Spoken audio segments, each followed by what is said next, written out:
Hello and welcome to Alan History Nerd. In this video I'm going to be comparing US and UK democracy and participation. So we're looking at a whole range of key elements of democracy and the way that people participate in politics, and trying to, and this is the important bit for what we're studying in A-level politics, trying to get to the basis of an argument and judgment on how much similarity and difference there is. Now, this comes out of the A-level specification from Edexcel, and we're in component 3A, section 6.2.9. And this says that we have to compare and debate the following aspects of UK and US democracy and participation and their resulting impact on politics and government, which is a bit of a mouthful. And it has a whole series of bullet points in it. The different nature of party systems, two-party and multi-party system, by which I assume it's making the decision that the US system is two-party and the UK one is multi-party. There's debate on that. The degree of internal unity within parties, the policy profiles of the two main parties in each country, debates around campaign finance and party funding, the relative power, methods and influence of pressure groups. So there's a lot of stuff in here. Now, a lot of this stuff goes back to stuff that we've covered in earlier videos. I mean, we've looked at the Democrat and Republican Party and their main aims, and as part of 3A we've looked at the main aims and policies of the Labour and Conservative Party as part of component 1. So there is lots of stuff that I'm sure you all know about all this already, and it's trying to pull all of it together and again make those comparisons. I'm also going to look at section 6.2.10, the extent to which rational, cultural and structural approaches can be used to account for these similarities and differences. So in essence, 6.2.9 will enable us, or our ability to answer stuff on that will enable us to do a question 1, 12-mark question on paper 3A, and 6.2.10 will help us do a question 2. So the two different types of 12-mark comparative questions, the one that doesn't involve using the different approaches, rational, cultural and structural, and the one that does. So let's have a look at some of the key aspects of these different bullet points. To start off with, I'm going to look at the nature of the party system. Now, a pretty much undebated issue is that the USA has a two-party system. There are the Democrats and the Republicans, and there have been since the time of the Civil War. And there isn't really room in the American system, and because of the way it works for third parties, and there have been moments where party systems have broken down, but actually after periods of transition, what happens is you emerge and you have two parties because of the way the system works, and that's what it lends itself to. Now, there isn't really any debate about it in the US at national level. Now, we see there is a bit of debate when we get into state level, because there isn't really a contest between two parties in some states. In the UK, the party system is much more open to debate, and you will have looked at this when looking at political parties back in component 1. So there is this idea that maybe the UK is a two-party state, two-party system, just like in the US, and we've just got Labour competing with the Conservatives. There is an argument that we have a multi-party system because we don't just have two parties in Parliament, we have multiple parties in Parliament. We have devolution has strengthened the idea of multi-party democracy. We've had a coalition government that didn't involve that involved a party other than one of the major two. The Lib Dems been in coalition with the Conservatives 2010 to 2015. So there's a much more of an argument about whether we have a multi-party system. There is arguments about whether we have dominant party systems as well. So at national level in the US, there is a two-party system in place. The Democrats and the Republicans compete over control of both houses of Congress and over the presidency, and things can be quite tight in those races. And we've seen that in 2020. So the Democrats have a small majority in the House. The Senate is split 50-50. Biden won quite a convincing victory, although it was disputed, but a convincing victory in the presidential race. There are very few independents in Congress. and third-party candidates tend to perform really poorly in presidential elections, particularly in terms of the electoral college. The first past the post voting system, the winner takes all in elections and the electoral college, all pretty much ensure that this is going to remain the case. The system is completely geared in a structural way, which helps us look at 6.2.10. In a structural way, it's geared up for this to always be the case. However, there is a bit of nuance in here, and it's always good to find that bit of nuance. In that, actually, one of the big things with America is if you look at it state by state, then what you actually seem to have is a large series of dominant party systems. So the Democrats dominate in places like California and Vermont and Massachusetts. Republicans dominate in places like Wyoming and Utah and much of the South.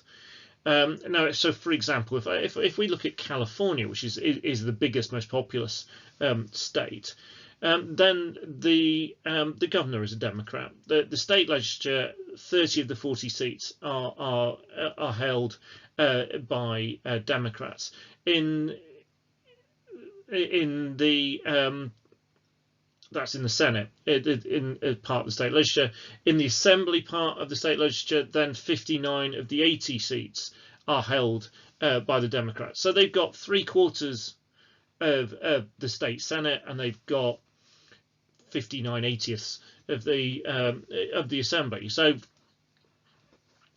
we're looking pretty much at 3/4 in both, aren't we?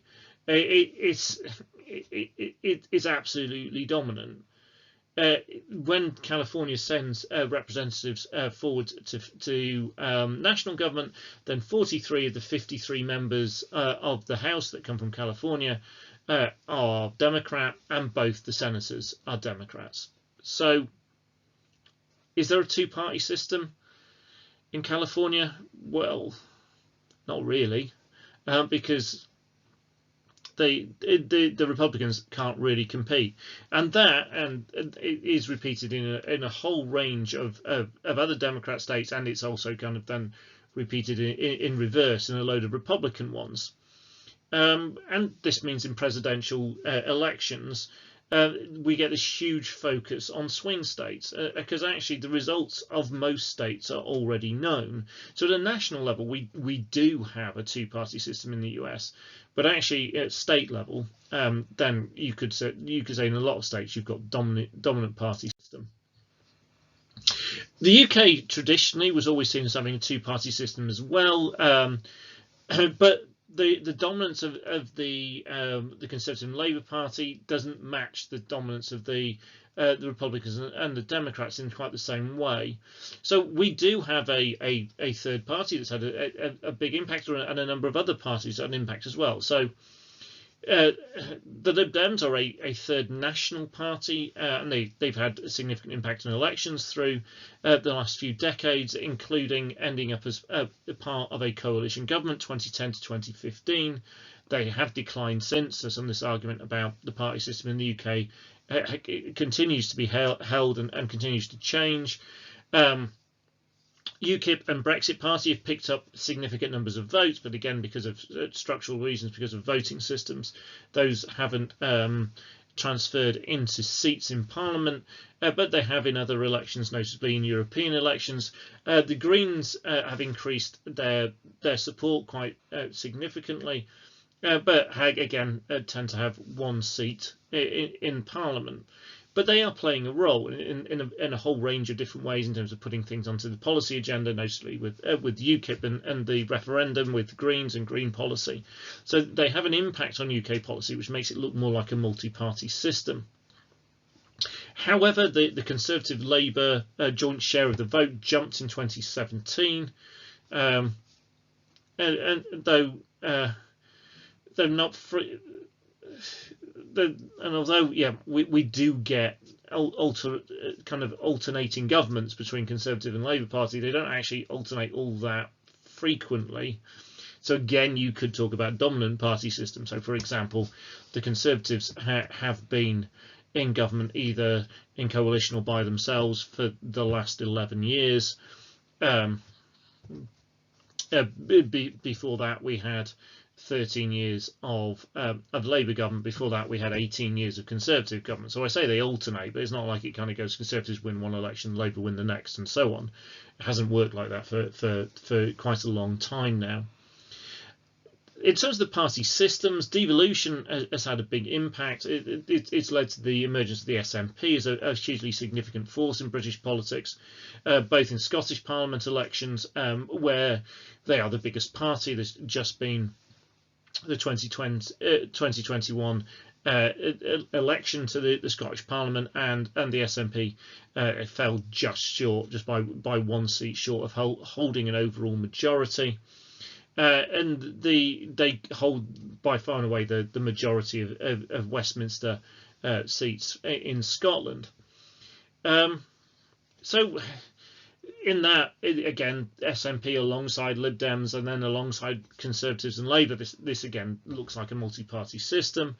But there is some argument that maybe is a dominant party system has emerged or a number of dominant party systems have emerged. So the Conservatives in England, the SNP in Scotland, and Labour in Wales.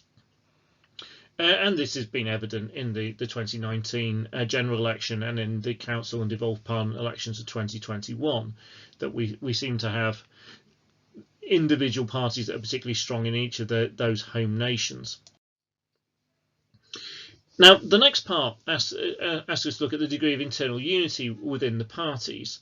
Now, all political parties contain factions and experience difficulties and differences that lead to unity problems at different times. So at some point, a party will seem really united, another time a party will seem really divided. The Conservatives is quite an example of this. There's been a long-running division in the Conservative Party over Europe, and real problems with factionalism. But actually, at the particular moment in time, since the Brexit issues have been settled, then the Conservative Party looks particularly unified in most aspects. The bigger the party is, the broader a church it tends to be, and what we mean by that is that it has a kind of a wide range of factions and ideological standpoints within it. Is often, these kind of parties are often referred to as broad, as big tent parties. So there's you can get lots of people into the tent. There's a picture of a tent on this page, where you can not necessarily very strongly agree with everybody else in the party, but there's a strand of things in there that hold you together. So the bigger the party, covering a more diverse group of people, then the more likely there is to be faction within that. Therefore, the US parties are going to be more likely to suffer from factionalism because they are bigger. There's only 2 of them, and they cover the whole of the States. And the States is a lot bigger than the UK. They are more diverse. Now they are diverse because of the regions across the States, because of the different people that they serve. And one of the impacts that this has is actually voter choice in America, you can argue, is restricted, because if you don't like the 2 major parties, either of the major 2 parties in the US, and there's nowhere else really to go. Whilst in the UK, because there is more of a multi-party system, there is. So if you don't like Labour or Conservative, then you've got alternatives like the Lib Dems and the Greens and UKIP and Brexit and SNP and Plaid Cymru and all those others that stand. Whilst actually, and there is a chance that some of those will have an impact in either council elections or devolved parliament elections, or what we used to have with European elections, or you might even get some representatives into parliament. Now, devolution has strengthened that in the UK, but federalism hasn't in the US. We don't have a whole series of individual state parties, as in separate to the Democrats or the Republicans, that then grow in a region or just within a specific state and then win the seats for that particular state. So what you end up actually with these quasi-autonomous state-based parties, which are part of the Democrats or part of the Republican Party. But California Republicans are going to be very, very different from Alabama Republicans, and Utah Democrats are going to be to be different to Massachusetts Democrats. So there will be some thread that holds them together, but immediately we're gonna see a broader church, a bigger tent, and more division in US parties than in UK ones. The Republican Party at the moment is really beset with tension. So we can see this in between those who see Donald Trump and his policies as the way forward and those who don't. So the kind of the more right of the Republican Party, the Christian right, neoconservatives of the Republican Party, they're at loggerheads with the much more moderate, the more compassionate conservatives that make up part of the Republican Party. So that one, and it's often the case when there is electoral defeat, the factions tend to rise up within a party and cause more problems, but it's not always the case that electoral victory can completely paper over those cracks. So President Biden is already starting to face pressure from the more liberal progressive wing of the Democrat Party to enact more radical policies and not, as he has pledged to do, spend his time seeking bipartisan support and trying to work with Republicans. And so he runs the risk that if he steps to one side to try and bring Republicans on board, then he might lose the left wing of his own party. In the UK, we do have factional splits. So we've seen a split in the Conservative Party over Europe, though that appears to have gone away. The Labour Party is really suffering from infighting between the new Labour faction, which is more politically in the centre, and then groups like Momentum that are on the far left of the Labour Party. And again, just to bring this absolutely bang up to date, the poor performance, which is just being counted this weekend, the poor performance on the Thursday just gone 2021 local elections and by-election in Hartlepool, and well, less so for Labour, the results in the devolved parliaments, they've really triggered again another stage of infighting between the factions in the Labour Party.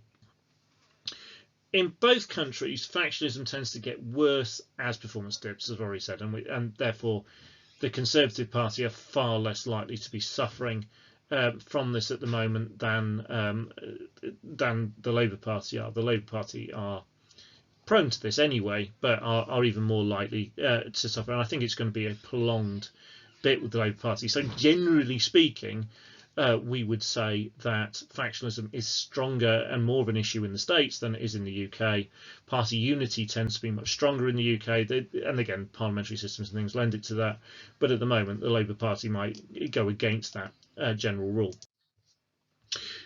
In the UK, typically the fusion of powers make it easier for the PMs to control factionalism through patronage and the whip system, and leaves the opposition the same. That whilst the presidents in the UK, the power of patronage is far weaker. They don't have as much control over what is going on. Now, everything I've said so far seems to suggest that faction is a really bad thing, that it's really negative. But it isn't necessarily. It can develop aspects of ideology and policy. It can ensure that if you've got this broad tent, this broad church or big tent party, the diverse groups within it can be represented, because the different factions can represent the different groups of people that are represented. It can widen a party's appeal, and so we saw this with the Tea Party expanding the appeal of the Republican Party. We saw it with Momentum expanding the appeal, particularly amongst young people, for the Labour Party.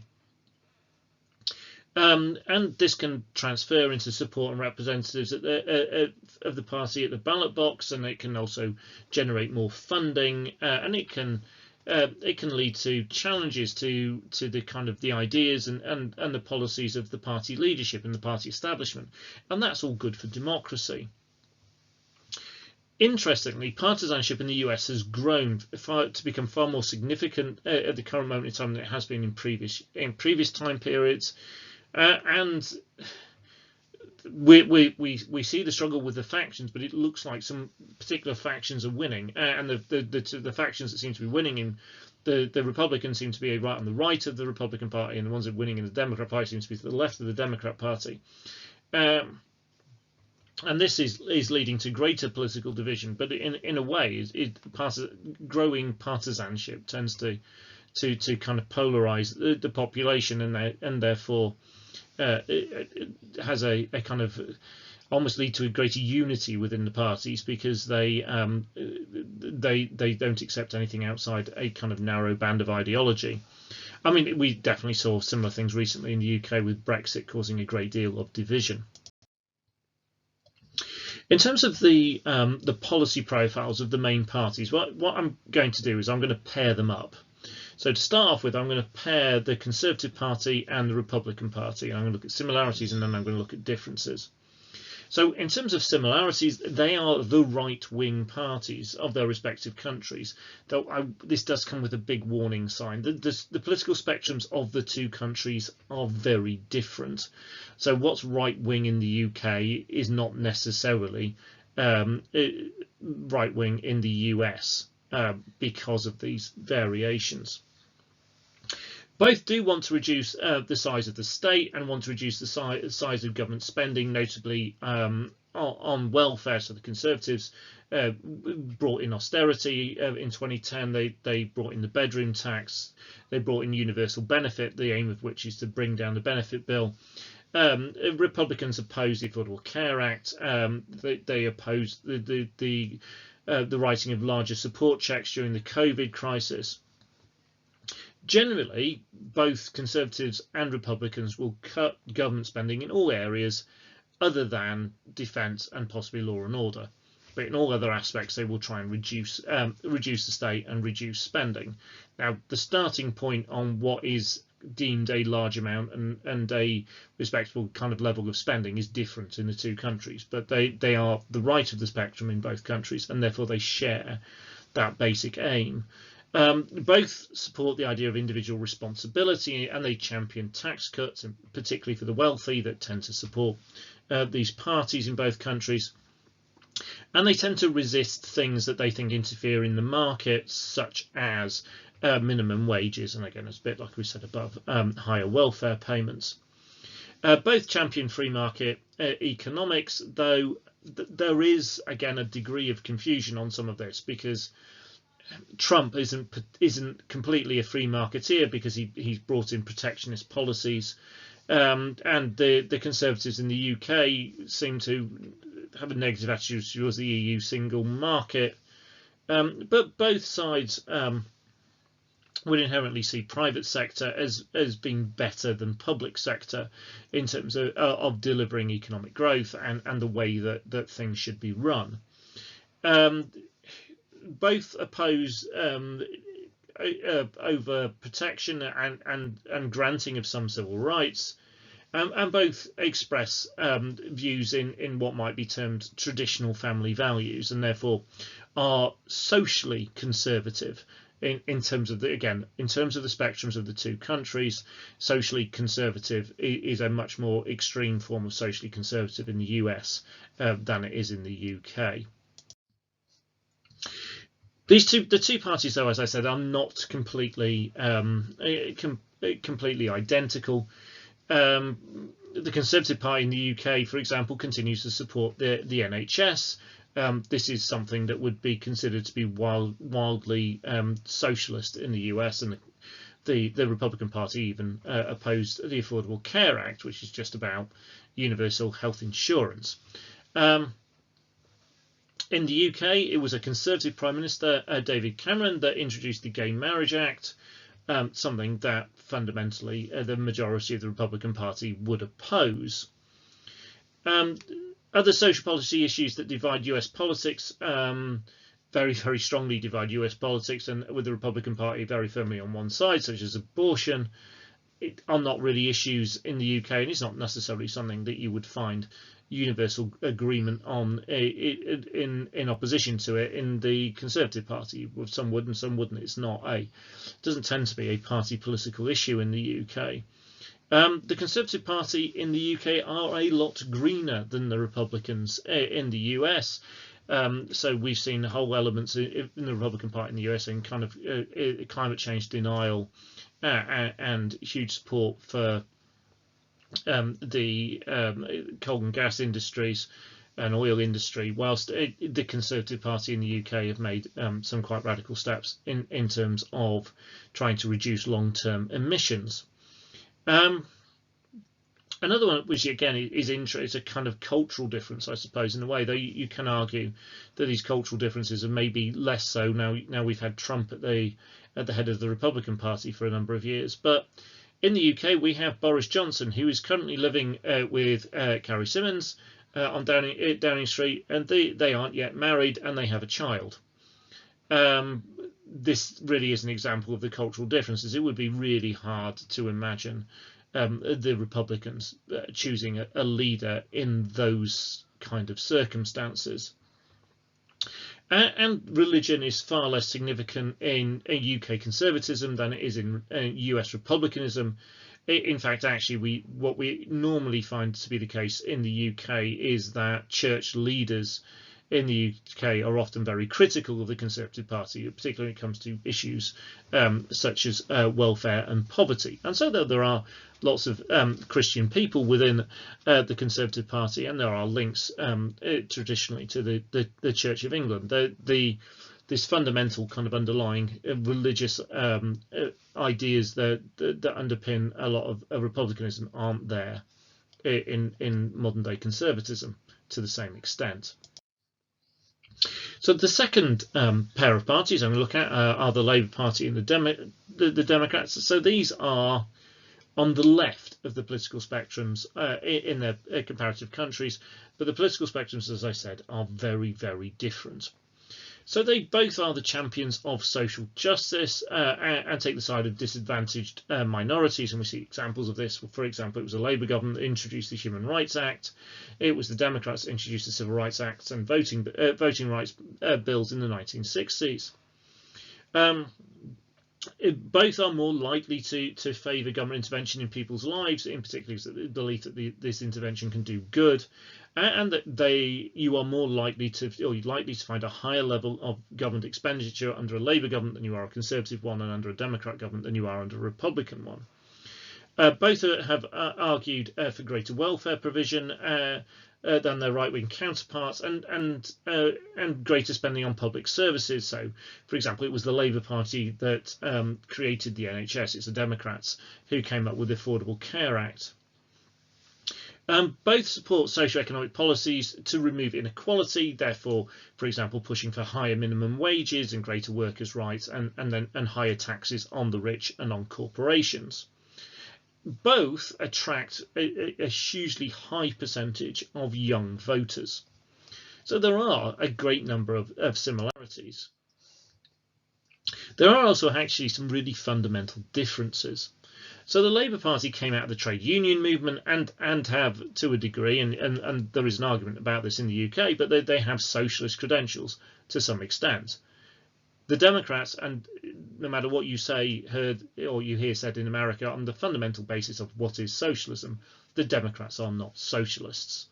So, for example, the vast majority of the Democrat Party and party policy is in favour of the idea of universal health insurance, not free at the point of use healthcare for all, which we see created by the NHS in the UK. Labour has committed itself to nationalisation in the past and has returned to some commitments on nationalisation in recent times under Corbyn. We wait to see exactly where they go under Starmer, assuming Starmer survives. And the liberal social policies which we most associate with the Democrats, and things like civil rights, they are more fundamental to the core voters of the Democrats than they are to the Labour Party. Now, that we have seen a move, particularly through groups like Momentum and the Labour support in places like London, where they really have picked up on the idea of these socially liberal ideas and rights, and them being this hugely important bit. But actually, what we've then seen is the collapse of the Labour vote in some of the regions, particularly in the north, and we've seen the collapse, which has continued with the loss of Hartlepool, of what was known as the Red Wall. So there's a difference in what Labour Party supporters are focused on than what there is of Democrat supporters and what they're focused on. The next debate I'm going to look at is the one over campaign finance and party funding. Now, all of this to me is just absolutely mind-blowing. Now, a lot of it has been in the news a lot in the UK particularly, and there is controversy around it on both sides of the Atlantic. So much of this controversy is about what donors to political parties and candidates gain in terms of influence and access and advantages. So it's been front page news in the UK. We've seen accusations of what was referred to as cronyism, with the Conservative donors seemingly gaining lucrative contracts, and friends of Conservative MPs and neighbours of Conservative members of Cabinet gaining these lucrative contracts, or sometimes even their sisters. We've seen leaders of business contacting the Prime Minister on his personal mobile and asking for tax breaks for their company in the case of Dyson, and getting them. And according to some of the reports, and initially donors paying for the renovation on the Prime Minister's flat on Downing Street, although the Prime Minister kind of says he has paid the final bill, but hasn't really answered the question about who paid for it initially. There is also a long history of party donors gaining honours and peerages in the UK. So there's definitely controversy around this issue in the UK at the moment. In the US, it has long been argued that wealthy individual donors and super PACs and wealthy interest groups have too greater an influence on policy of presidents and of members of Congress. Recent moves have moved away actually from individual single big donors to smaller donations with Republicans. So Trump has kind of been at the forefront of this, but this again has caused controversy with the methods used to turn any one-off donations into monthly commitments, with the kind of the terminology that's used by when you say, no, I don't want to turn it into a monthly thing, and says you hate Trump, you support radical socialism and things like that.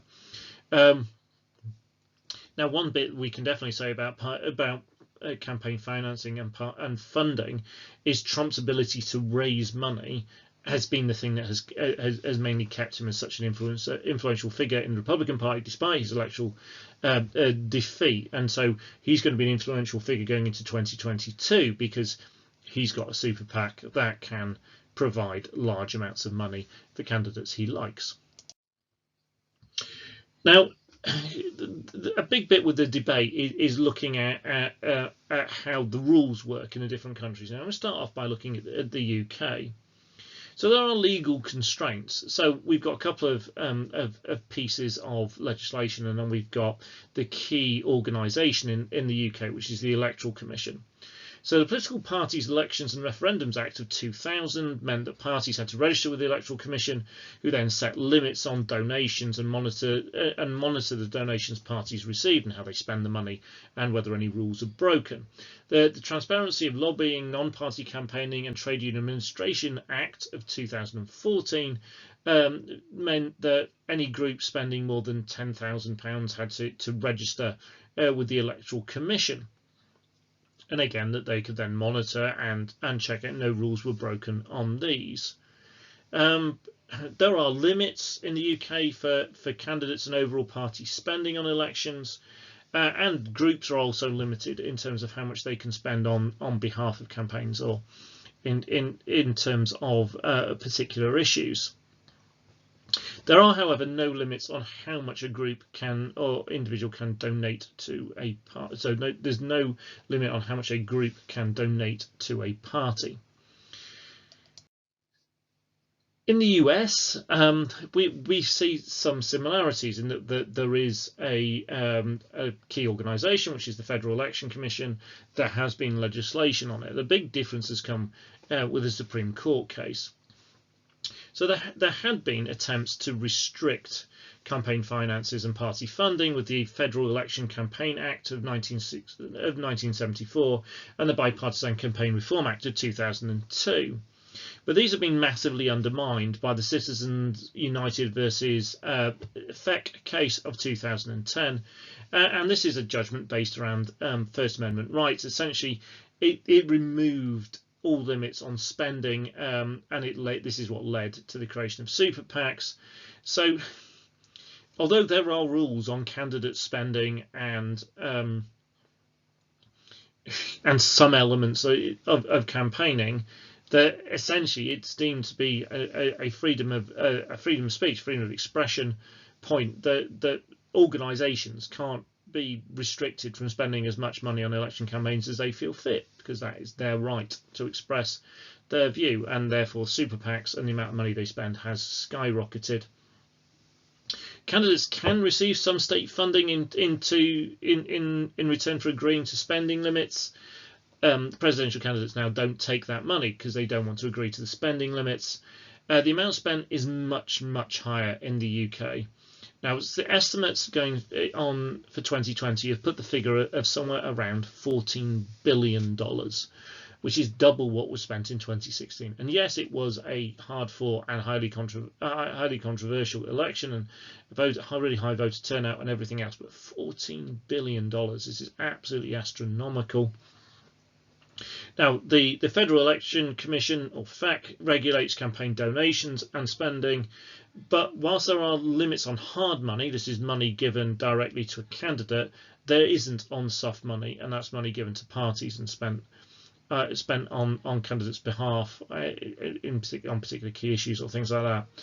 And therefore, that's why there's been such an explosion. So there are some similarities. Both the UK and the US have some legal regulation for campaign finance. Both don't, however, restrict money given directly to a party rather than a candidate. And there are loopholes in the campaign finance laws in both the UK and the US. In the UK in 2019, in the US in 2020, the party that spent the most won. So that's the Conservatives and the Democrats. In both countries, there are concerns about the influence of donors. In terms of differences, first of all, the level of spending in the US is exponentially higher. So the total in the US, this is for the congressional elections and the presidential elections, was $14 billion. The Conservative Party, which spend, I think it's about 4 times more than anybody else in the UK, spent £20 million. So we're just working in, I mean, yeah, completely different ballparks. Limits are stricter on spending in the UK. This is a really good place to get your structural differences in, because of the laws and the constitution and stuff in the States compared to the laws and the constitution in the UK. The UK is able to limit things more. Having said that, the Conservatives have a much bigger advantage over their rivals than either of the US party has over the other. So yes, the Democrats spend more, but the Republicans can catch up and keep up, and then there'll be other elections where the Republicans will spend more. But in the UK, the Conservatives' wealth is just so far beyond the other parties that there's no real competition. The next bit I'm going to look at is the relative power, methods and influence of pressure groups. So the methods are essentially the same in the two countries. They use direct action, they use lobbying, they use publicity, they use legal methods, and so they are very similar in that way. They are similar in terms of how much impact that has. It depends on the size and the wealth of the pressure group. It depends on whether they have insider or outsider status. It depends how aligned they are with whoever's in power.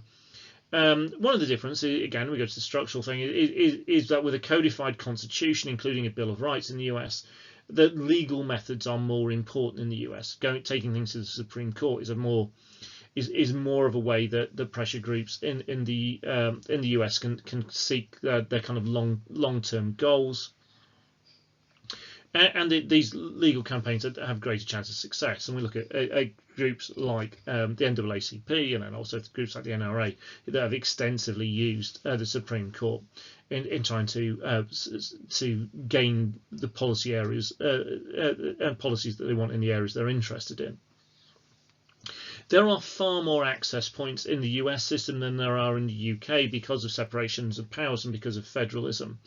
Now, devolution has changed things a bit in the UK, but essentially, if you're a pressure group in the UK, then you need to get the ear of whoever controls Westminster, the government. And if you can't get their ear, then getting the ear of their backbenchers probably won't work because of party discipline. Getting the ear of the opposition might work if the opposition ever wins, but it's not going to have a big impact. Whilst in the US, if you've got the chance of getting the ear of the president, all well and good. But if your ideas are completely out of line with the president's, then you go to the other party. Now the other party may control one or other house, and so or you might be able to. There might be people who follow your point of view who can control the state legislatures or are governor or something in one of the particular states, so you can go to them. And parties, again, working with rational model, working with individual members of Congress or cultural, working with factions or groups within parties is far more likely to bring you success as a pressure group in the US than it is in the UK, where party structures are much stronger. Voting against your party is very, very common in the US. It is far less common in the UK. Now, you probably might then be coming back to me with loads of examples of stuff that happened over the Brexit example, but we must remember Brexit was an anomaly. Yes, we did see backbenchers voting against their parties and almost continually over that issue, but that is not normal in the UK. There are far more elections in the US. They are far more frequent, and again, this gives pressure groups more of an opportunity to have an impact, especially because candidates need election finance all the time. Particularly good example of this is the House of Representatives. That the elections are every 2 years, so essentially, particularly in swing states, then or swing districts, then the members of Congress are almost permanently campaigning, and so they need money to fight that, and interest groups are one of the key areas of doing this. In both countries, it can be argued that pressure groups allow the elite disproportionate say in politics. This is particularly true as the rich the wealthy take an even bigger and bigger slice of total wealth in both countries, and so we can see that as an issue. There is a counter argument in terms of pluralism, and this allows different voices, particularly in the US, where you've only got two parties, and therefore different interests and views of the population can get into politics through the pressure groups that they wouldn't necessarily come up through the parties. And overall, it appears that pressure groups have a bigger impact in the US than they do in the UK. I'm now going to look at the different approaches, and I made some mention of some of these as we've gone through.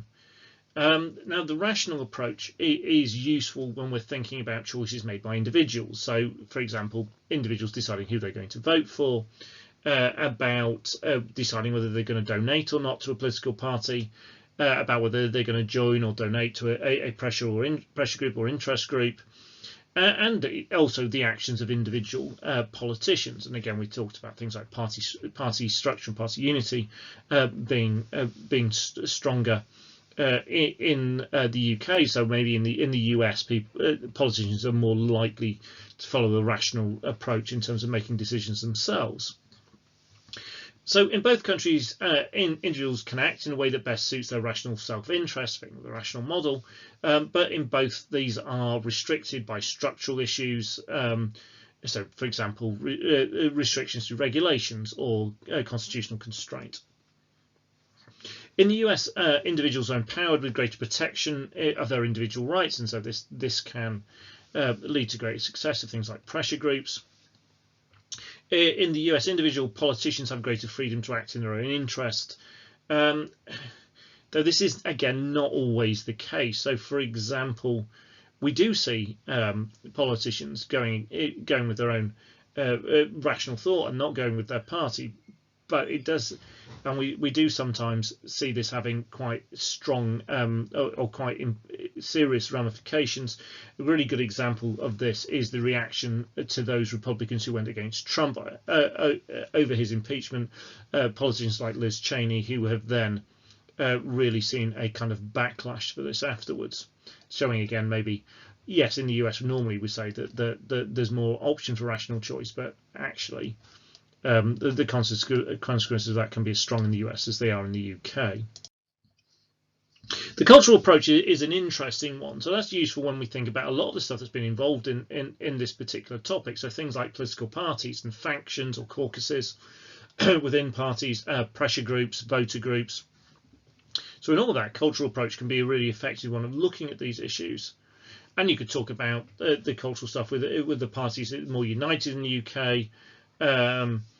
and when the party is divided, that tends to lead to some fairly major consequences. So, notably Brexit, for example, or Labour's electoral issues over recent years. In the US, factions can be very powerful. For example, the Freedom Caucus in the Republican Party. And similarities have arisen to this in the UK. So, for example, Momentum in the Labour Party, or the European Research Group, or ERG, in the Conservative Party, where we see these factions playing a major role in the direction the party takes. Interest groups such as the NRA and super PACs it can be seen to wield enormous power in the US, but interestingly also in the UK. We can talk about party donors and things like that having an impact, but again in the UK it might be more individuals and less kind of groups. Another interesting bit in terms of the cultural approach is the cultural differences between the two countries. So the political spectrum is different in the two countries because of the attitudes of the people in the two different countries. So in the UK, I've already mentioned that the supposedly right-wing Conservative Party supports the NHS, an institution that would only be supported by the very kind of extreme progressive wing, seen at the very extreme of the left of the Democrat Party. So we tend to pair the Conservatives with the Republicans and Labour with the Democrats, but actually there is overlap with there, but fundamentally the political spectrum in the UK is in a different place. The structural approach, now this is always my favourite, but again you pick which ones of these you're going to use in a question too. So the structural differences to me are fundamental in explaining the differences between the UK and the US, as there are differences in the constitutions and therefore on the basis of rights, which means individuals and groups act differently. The use of the Supreme Court is a far bigger and stronger tool for groups or individuals seeking protection of their rights in the US. The different electoral systems and differences in separation of powers has led and can explain the differences in the party systems and the differences in the need for party unity. Lack of party unity has a bigger impact in the UK than it does in the US in terms of chance of electoral success, and particularly because you're operating in a multi-party system. Separation of powers and federalism leads to things like split ticket voting in the US, so I would be interested to see more recent numbers on this. My feeling is that the growing strength of partisanship probably means that there's less split ticket voters now than there used to be. And there are differences in regulations, and this impacts on issues such as campaign finances. So one of the reasons why more campaign finances are so much bigger in the US than in the UK is because, again, of constitutional and regulatory differences between the two. I hope this has been helpful for you and given you a really good idea of the similarities between the UK and the US in this area of democracy and participation. This is part of my playlist on A-level politics, and I now have got, in terms of the A-level politics spec that I teach, which is with component 1 and component 2, and on component 2 the optional non-core ideology we do is nationalism, and then my unit 3 is this one, is the USA. So there's a whole A-level spec of videos now, over 150 of them. So if you are studying those bits of A-level politics, then you should find not only this video but a whole range of other ones that should be useful for you, and they go through all the content, and then there's a series of them at the beginning of the playlist that go through the technique on all the different question types and talk about the different assessment objectives and all of that. So if all of that sounds like something to be really useful to you, then please do subscribe as well as liking this video. If you have any questions or queries or anything you want to feedback, then please leave that in the comment section. Thank you very much for watching.